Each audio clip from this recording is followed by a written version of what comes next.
And joining us now is Kristin Tattar of Estonia. And Kristen, first of all, welcome back. And with that, how were your travels? You left the U.S. and here you are back. How did everything go? Trip back was very quick. It went by so fast. I wish I had more time at home, but I'm super happy to be back here on the course because it was quite cold back home and it was actually snowing. So I was like, oh, this is not good. And so I'm happy to be here in warm climate, just playing disc golf. It's good. So maybe that answers my next question, which was, did you do relaxing or were you working on your game when you were back home? Sounds like the weather wasn't great, but I know you'll still play in snow if you have to. How did you balance your time? Well, I did a couple of fieldwork sessions to sort of figure out my discs, but I mean, in colder climate, they fly differently. So I think the main work should be done here. But I mean, I still tried. But I did mostly I was just relaxing, went for a couple of runs and just enjoyed my time at home. When you're enjoying your time at home, how receptive does everyone at home know how big of a deal you are here in the United States and within disc golf, how successful you've been? And does everybody understand how big that really is? Well, I don't know, actually. I don't ask them. But I did have to give 3 interviews, so maybe, yeah. Yeah, you're a pretty big deal worldwide. We all know that. And I'll follow that up and say, as of yesterday, you became only the second woman to reach a 980 threshold. Oh, wow. Nice. How does that feel? Do you have a ratings goal? Do you even think about ratings? Usually no. I remember when I first came here, then everybody was amazed. Oh my gosh, she's playing over her rating, 50 points, 60 points. And I'm like, I play this way at home, but I just get a lower rating there. So there's always been this difference between ratings, the rounds that I play at home and the rounds I play here. So I've never paid attention because I know that the rating won't win me a tournament. It won't lose me a tournament. So I just do my thing. Well, you're very much in elite company, and as you said, you still have to go out and get the work done. Some of that international inflation, one way or another, we'll get it all figured out. So my last fun question then would be, we heard that you were hosted by the Macbeths and that you enjoyed some time in Florida. What was it like taking in the U.S. in a, well relaxing and enjoying some actual weather? I think it was the perfect way to come back because if we would have come here, we would have gone to the course, trained super hard. Probably all our muscles would have ached and it would have been horrible.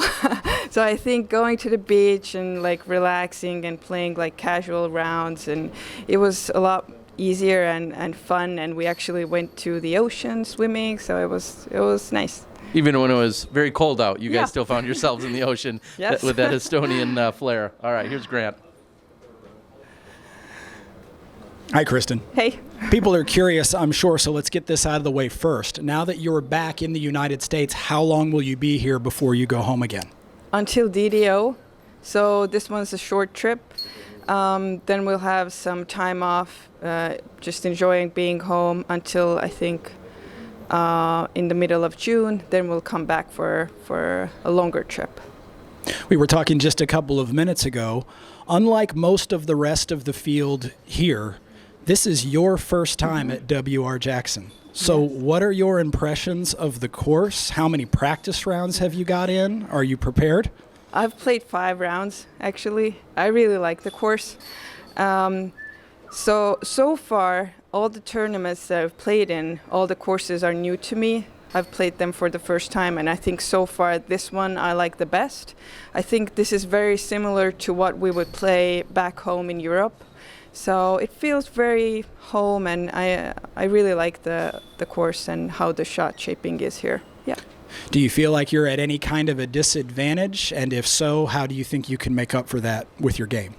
I never think that way. I try to never think that way, that I have a disadvantage, but I just like the course, and I think I have a strong game plan, so I'll just execute, hopefully. Thank you, Kristen. Hey, Kristen, this is Mitch with Gatekeeper Media. So far this year, in the 4 Pro Tour events that you've played, including a Silver Series, you haven't finished outside of the top 3. You've already said, you're really enjoying this course, and you've played those courses for the first time. Yeah. So coming here, what is the confidence feeling like, and what's going to take to be able to take down your first win of the year? Well, I think I have to clean up a little bit. I feel like every tournament I have had like rounds where like my putting doesn't work or my approach shots doesn't work or I throw bad off the tee. So if I could just clean that up and like play constantly throughout the tournament, then it's possible. Yeah, but it's a tight race. I bet everybody wants to win that. Of course. You talked about being here until DDO. What's your schedule look like heading back in tournaments you're going to be playing when you're back over in Europe? Probably I will play a few Finnish Pro Tour events, maybe some Estonian Pro Tour events, and then I'm planning on going to Sweden and playing Järva course. It will also be my first time, and I'm very exciting. Yeah. That's awesome. Thank you. Thanks. All right, I just have a couple more follow-ups, which is, looks like you have an additional traveler with us this week or during this trip. What does that mean? Who's with you? I have my daughter with me. It's her first time.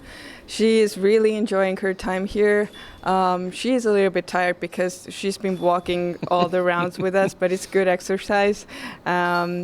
She's made new friends here, enjoying herself for sure. And did I also hear that you guys have had some pretty wild nights since coming back? Is that true? What do those consist of? Playing Uno, probably. Yeah. I think, that's it. Playing games, having fun. And Isabel is the main reason, I guess. What would be the one takeaway you'd want to make sure that she either experiences or has while she's here? What would be the one thing that you want to make sure happens while she's here on this visit with you? Just to experience different culture and making new friends and being open and brave. And I think she's all of that, but I just tried to encourage her even more. Yeah. All right. Well, we wish you the best of luck this week. We hope you enjoy your time. We love having you here, and it's going to be a great competition. Thanks so much for joining us, Kristen. Thank you.